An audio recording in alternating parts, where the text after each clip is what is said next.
Hey, one of my favorite comedians is a guy that you may remember, Yakov Smirnoff. He was born in Russia. But who better than most of us who can really appreciate America because he has lived in the alternative? He's hilariously funny, especially when he compares life in Russia with life in the United States. And his signature line has been, "Is this a great country or what?" Well, Yakov, I agree with you, my friend. It is a great country. But the or what crowd of America haters seem to disagree with us. When I see professional athletes who live like princes and make millions to play a game, turn around and disrespect our flag and national anthem because they think America is so rotten, I wonder, why don't they just go play football in Cuba or North Korea or China? I mean, come on.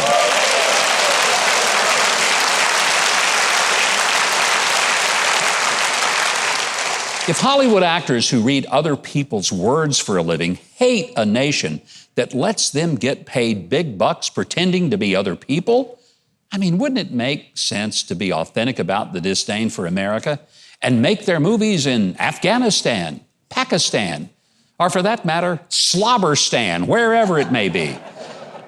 We are celebrating the 4th of July this weekend, and I want to be on record in saying that for me, it's truly a celebration of this nation's birth and a celebration that by God's dear grace, I was born here. And despite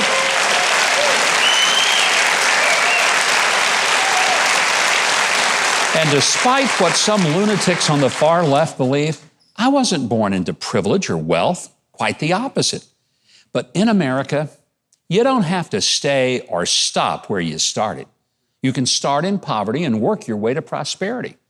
You can be the very first in your family to get a good education, and you're not held back if you can do the job. Dr. Ben Carson's mother was a single mom raising Ben and his brother. She cleaned rich people's houses for a living. And she noticed something as she worked in the homes of rich people. She noticed something beyond the swimming pools, the nice furniture, and the lavish appliances. She saw books. She observed that in the homes of all the rich people she cleaned for, they had lots of books. She surmised that reading books helped people become successful. So she announced to Ben and his brother that they would not be watching TV a lot in the future, but instead they would be reading books. Now they were furious, of course, but they did as told. And Ben went from being a failing kid who his classmates thought was really dumb to being number one in his class, and went on to become the world's most acclaimed pediatric neurosurgeon.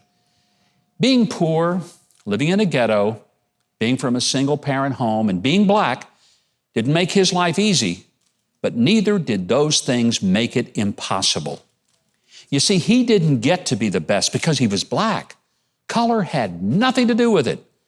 And to get where he was, he had to beat all the white kids whose so-called white privilege wasn't enough to pull them ahead of him. For me and my family, this is going to be a great weekend.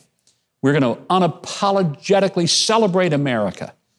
I'll tell you something, if I ever see my grandkids disrespect the flag of the national anthem, I'll do as my parents used to say, and I'll put a knot in their rope.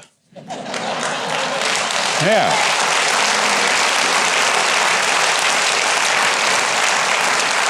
I was raised by a father who was very, very patriotic, and he passed that patriotism on to me. Now, he was old school patriotic. He laid on the stripes, and I saw the stars. Patriotism.